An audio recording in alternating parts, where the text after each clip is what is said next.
Hello and আসসালামু আলাইকুম দর্শক, ওয়েলকাম টু মাই চ্যানেল। আজকে তৈরি করে দেখাবো বাংলাদেশের ঐতিহ্যবাহী একটা মাংসের রেসিপি, আর সেটা হচ্ছে আলু দিয়ে গরুর মাংসের ঝোল। বাংলাদেশের প্রায় প্রতিটা মুসলিম পরিবারে প্রায় সময়ই এই মাংসটা রান্না করা হয়ে থাকে। তাহলে চলুন দর্শক দেখে নেই আলু দিয়ে গরুর মাংসের ঝোল তৈরি করতে আমাদের কি কি উপকরণ লাগছে এবং এর পুরো প্রস্তুত প্রণালী।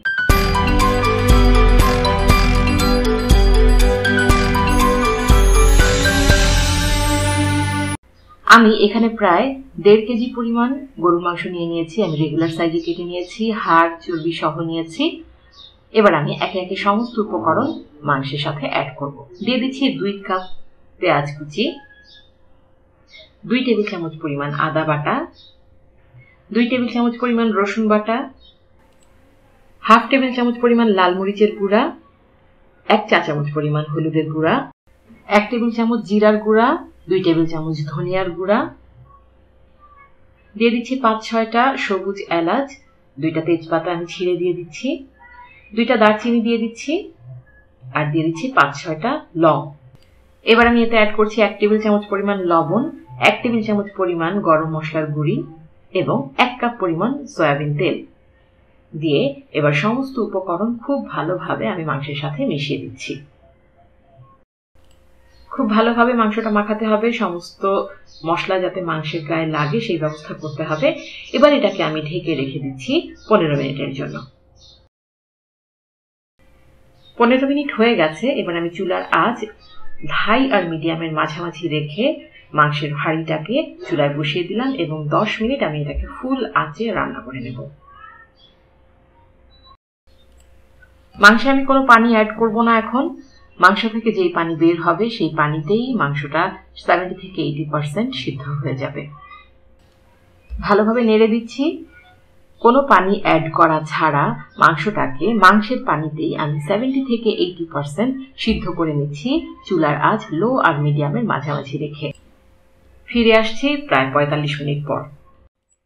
45 মিনিট হয়ে গেছে। আমি এর মধ্যে 3 থেকে 4 বার মাংসটাকে নেড়ে দিয়েছি যাতে করে তলায় ধরে না যায়, এবং মাংসটাও প্রায় 70%-এর মতো সিদ্ধ হয়ে গেছে।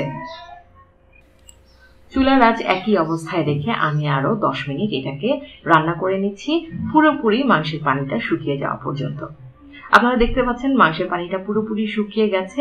এবার আমি এতে আলু অ্যাড করব। প্রায় 1/2 কেজি পরিমাণ আলু আমি এখানে বড় বড় চাক চাক করে কেটে নিয়েছি। এই আলুটাকেও আমি এখন খুব ভালোভাবে কষিয়ে নেব 5 থেকে 7 মিনিট ধরে। ঢাকনা দিয়ে দিব এবং আলুটা 5 মিনিট আমি কষিয়ে নিচ্ছি।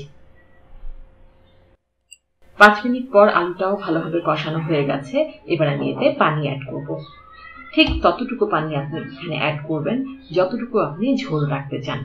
আমি 4 কাপ পরিমাণ গরম পানি এখানে অ্যাড করছি। গরম পানি অ্যাড করতে হবে। যদি আপনি এখানে ঠান্ডা পানি অ্যাড করেন তাহলে কিন্তু মাংস রাবারের মতো হয়ে যাবে। খুব ভালোভাবে এটাকে ফুটতে দিতে হবে। এবার আমি এটাকে ঢাকনা দিয়ে আরো 15 থেকে 20 মিনিট রান্না করে নিচ্ছি, অথবা ততক্ষণ পর্যন্ত রান্না করছি যতক্ষণ পর্যন্ত আলু এবং মাংসটা পুরোপুরি সিদ্ধ হয়ে যায়।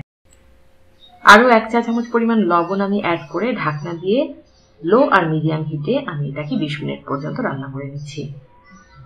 20 মিনিট হয়ে গেছে। আলু এবং মাংস খুব ভালোভাবে সিদ্ধ হয়ে গেছে, দেখেই বোঝা যাচ্ছে। তারপর আমি একটু চেক করে দেখছি। দেখতে পাচ্ছেন যখন আমি কাটছি চামচ দিয়ে তখন খুব সহজেই এটা ছিঁড়ে আসছে।